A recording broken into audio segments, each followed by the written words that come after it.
रिश्ता कुछ इस तरह निभेगा, कुछ तुम कदम बढ़ाओ कुछ हम कदम बढ़ाओ। डॉक्टर साहब, आपने खुली इजाज़त दी है कि कोई भी बात हमारी तरफ से हो तो आप रख सकते हैं, और आप बड़े हैं, छोटे उसी को बोलते हैं जो अपनी हर अच्छी तरक्की भलाई बात को बड़े के सामने रख सकता है। बड़े को रखने में दिक्कत आएगी, छोटे को रखने में दिक्कत नहीं आएगी। तो आप एक बहुत बड़ी जिम्मेदारी है। हम जो मुसलमान का तबका है, इनमें जो पढ़े लिखे तबके हैं, ये तो सच बात है, हकीकत से वाकिफ़ हैं। जिस मुसलमान के पास तालीम की कमी है वो तमाम चीज़ों का जिम्मेदार आरएसएस को आपको बनाता है। जितनी उनके साथ घटनाएं घटती हैं वो तमाम का तमाम जिम्मेदार आपको बनाता है। अगर आप इस पहल में इस एक अंधेरापन को आप दूर कर रहे हैं तो बहुत बड़ी बात है, बहुत बड़ी बात है। और जब दो चीज़ें एक साथ बैठ जाएं, दो भाई एक साथ मिल जाएं, अगर इस्लाम का मुताला किया जाए, सच बात यह है, जो लोग कुरान पे या मदारिस पे या मौलवियों पे एतराज़ करते हैं, सच ये है उन्होंने इस्लाम कभी पढ़ा ही नहीं, इस्लाम देखा ही नहीं। अगर इस्लाम का वो मुताला करें, सच बात यह है कि अगर अल्लाह के नबी का फरमान सुना जाए, जो आखिरी मुनी है हमारे, जो हमारा ईमान का हिस्सा है, ईमान है, उनका कहना यह है, अगर तुमने किसी भी हिंदू को, किसी भी गैर इस्लाम को तकलीफ पहुंचाई किसी भी शक्ल में, ज़बान से, हाथ से, बातों से, रहने सहने से, अखलाक से, किरदार से, वो तकलीफ तुमने उसको नहीं पहुंचाई, मुझे पहुंचाई। इससे बड़ा और क्या हो सकता है? जो हमारा ईमान है, जिससे हमारा इस्लाम है, जो हमारी बुनियाद है, जो हमारी सच्चाई है, तो उनका फरमान ये है, वो ये कहते हैं वल्लाह ला युमिनु, वल्लाह ला युमिनु। अरबी में फरमा रहे हैं, अरबी ज़बान में, कि अल्लाह की कसम वो आदमी मुसलमान नहीं हो सकता, नहीं हो सकता, नहीं हो सकता। पूछा गया, या रसूल अल्लाह, वो कौन आदमी है जो मुसलमान नहीं हो सकता? अल्लाह के नबी ने यूँ फरमाया, न किसी मुसलमान का नाम लिया, न किसी खानदान का नाम लिया, यूँ फरमाया, खुद तो पेट भर के सो जाए और उसका पड़ोसी भूखा रहे। ये इस्लाम है।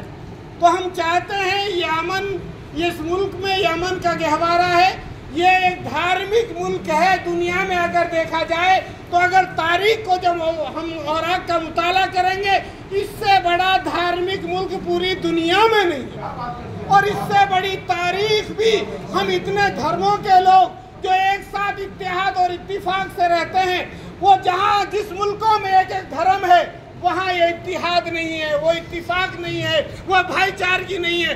जो इस मुल्क में हजारों धर्म के रहने के बाद भी हम भाई बन के रहते हैं। और मैं मौलवी होने के एतबार से, कौम का जिम्मेदार होने के एतबार से, मैं कसम खाता हूँ इस घर में बैठकर, लफ्ज़ हिंदू से हमें नफरत नहीं है, नहीं है।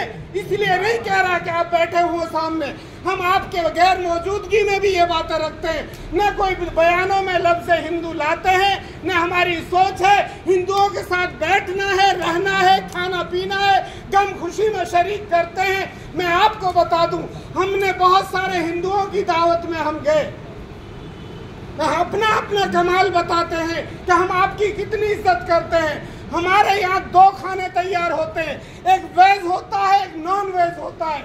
हम आपका वहाँ 100% ख्याल रखते हैं कि आप हमारे मेहमान हो, दिल के हिस्से हो, दिल का गुना है, आपको दावत कराए। मैं डॉक्टर साहब आपसे मालूम करता हूँ, आपने भी बहुत सारी पार्टियाँ देखी होंगी, हमारा किरदार, हमारा अखलाक यह है, आपने कभी मुसलमान के दावत में इंतजाम नहीं किया होगा कि नॉन वेज खाते हैं, इनका नॉन वेज किया जाए। हमारा डबल खर्चा होता है जनाब।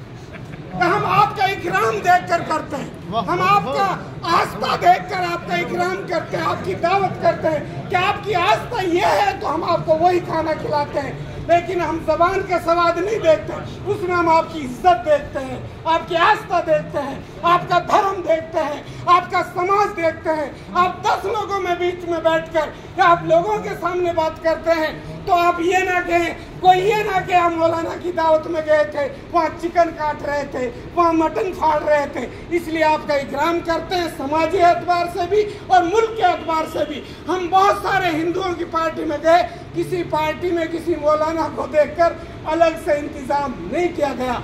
हम अदब वाले लोग, इकराम वाले लोग हैं। सच बात है, हमारी मजलिसों में ये मौलवी बड़े जिम्मेदार शख्सियत बैठे हैं, ये मौलवी बहुत बड़े जिम्मेदार आदमी बैठे हुए हैं। अगर ये अच्छे हैं, सारी कौम जो मुसलमान है सब इनसे जुड़ती है। अगर ये अच्छे रहेंगे, अच्छी बातें सुनाते रहेंगे, जितने मरीज होते हैं अगर अच्छे डॉक्टर से मिलेंगे तो शिफायाब पाएंगे। जितने मुल्क के वासी होते हैं, मुल्क का बादशाह अगर अच्छा होगा तो पूरे मुल्क में अमन रहेगा।